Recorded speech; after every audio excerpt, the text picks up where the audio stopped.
Good evening. So Roland Martin, he had a thing on his show tonight I thought was incredibly interesting. I wanted to speak on. Evidently, that helps in it. Evidently, they had this, I think a high school event where it's Spirit Week, dress whatever you want to dress up as, and they dressed up as thugs. And for some reason, like, yo, I wasn't even insulted by that. Like, I wasn't even, like, I looked at that, and it really hit me because I'm like, one thing I like to talk about white people a lot, get tired of it, is how obsessive the Caucasian is. Very obsessive. And that's what I learned about them. It's not that the white man is superior to us, it's that he's obsessive. He's like a stalker. Sorry. He's like a stalker in the way in which he does some things. And that don't make him better than you because of that. It just makes him weird. You're just weird. You're not better. Okay, I gotta leave it on. Anyway, it's kind of like Black Lives, White Lives Matter. Remember? Like, I didn't get insulted. I laugh at that shit because it's like, even when you're trying to insult me, you can't even come up with your own shit. You gotta piggyback off us even then. When you trying to be funny and make your little joke, you still gotta, try to piggyback off us. You wanna know what thugs are? You wanna know what the original thug system is? White supremacy. That's the original thug system. They create a law and create regulations where black people can't live in certain areas. And Jim Crow and eugenics, which means sterilizing black people, and zoning, and taking down our areas, taking down Black Wall Street and places like that, and then telling you, the great grandchildren of those people, well, why can't you people pull up your pants and this and that and the other, but yet you don't want to talk about Black Wall Street in Wilmington and what your ancestors did to us when we did make it, when we were out here making our money and minding our business in our own areas. You know what a real thug system is? A real thug, what's that? Oh, download, it just said video download. I know what that was. You know what the real thug system is? When you sit up here and you say, okay, all stuff about Obama, and then for Trump, you turn around and you basically don't say nothing. You excuse his shit when it's the same stuff that Obama did and you called him on it. It's like Neely Fuller said, when you make poison, you always get a little bit of it on you. And that's what it is. There's a woman on his show that said basically that a lot of folks believe that the Trump supporters are in their 40s and stuff, and she would say, hey, this isn't true. I want to go into that. I want to unpack that. I want to decompartmentalize that. Because I've said that. I'm not saying white people who are young are not racist. I'm saying they have less of a reason to be racist. I'm saying that the people in their 40s, I wouldn't say 40s, but I would say 30s and up. I would say those people, they've grown up. So they're not worried about mass shooters. They don't care about climate change because their world is now.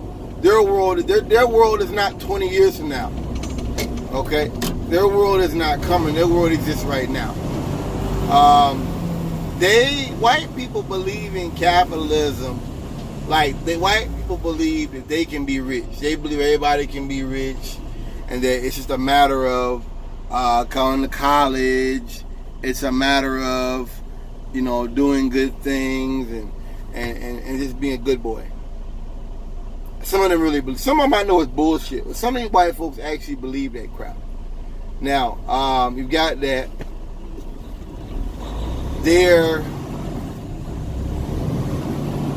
I want to put this the right way, because she's right, but she's also, I want to defend my point of view. You have some areas, okay,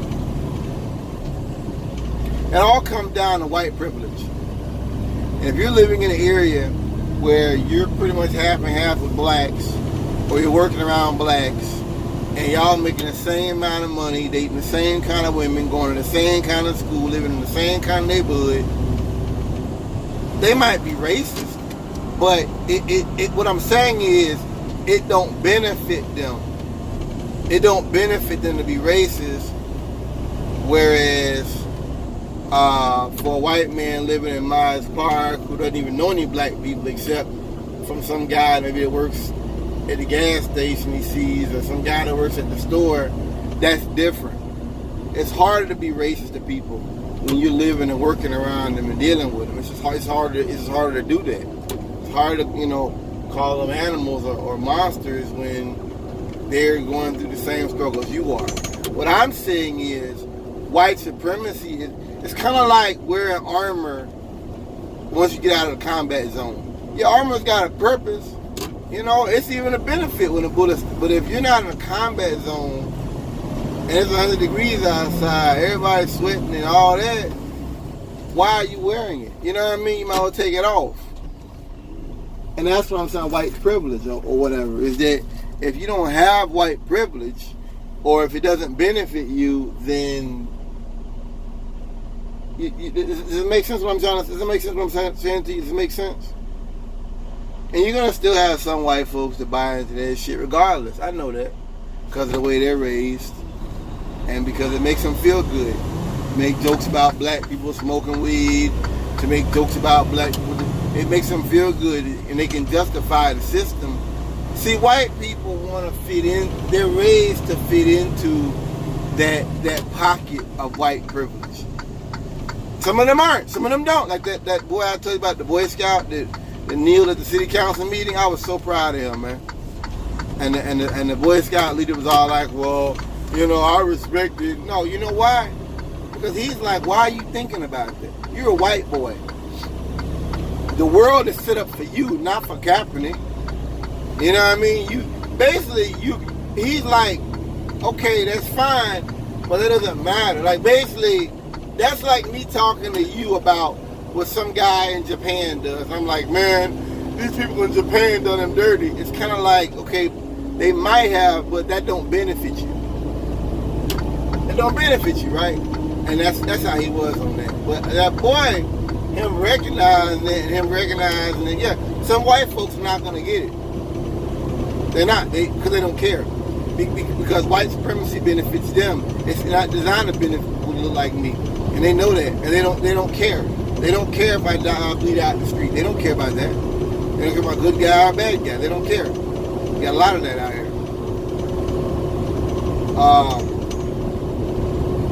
Like I said, I laughed at that. You know what I mean? I had to laugh at them kids because I'm like, wow, like, you have a day where you get to dress up however you want. And you dress up like a caricature of a black man? Really? Listen, it's like that dude George Macon was saying, how they had to go out here and take BBC, Big Black Cock, and they had to commoditize it to make $1 off of a dick. We already knew we had big dicks. Everybody knew that. The world knew that. But the white man had to go out there and make money about it. That's what he had to do. Over something we already knew about ourselves. And the fact that you had white men that like to see their wives get dicked down by a black man. And they get off on it. They're actually turned on by that kind of sexual activity. Same thing, man. Like, this is really what you do in your spare time, is you want a man to fuck your wife. It's the same thing, these kids dressing up like black people. And I see white folks out here who really do wear dreadlocks. And I see that. I see white folks out here who do get kinky braids. It killed me because you're trying to insult me. And I guess if they had done that back in the 80s, I guess that'd be an insult. But I don't see it as an insult. I see it like, okay, that's how you want to conduct yourself. But the fact that you're trying to like make a thug joke on it, it's really kind of funny to me. I know Roland, he was talking about like being serious, and I get it. But to me, that's pretty funny. It is. You know, like I said, if Denzel went out and got some slacks and was trying to make fun of me, I wouldn't be insulted, but I'll pay you one dress nice. I wouldn't be insulted by that. I would feel more like, you know, like you really took the time out of your day to, you know what I mean? That's how I would feel. You took the time out of your day to really look like me, to like take effort. Really? When I know you don't normally do that, okay. That's how I would react. I wouldn't be insulted at all. Not even a little bit. So, but yeah, you know, you're gonna have, and listen, you're gonna have some areas of the country that are gonna be white forever. Okay? But what I was saying, listen to me. What I was saying to y'all is that you have a lot of white people where white privilege does not benefit them like it used to. And as that develops, they're going to have to be collaborative with each other and with us. This thing with the abortion, I look at it as really, honestly, that helps black people because white people are already on the way out. What part of the country has the most blacks? Alabama, Deep South. They never move. They'll never move out of those areas. So to me, I look at it and say, you know, okay, you open us out more.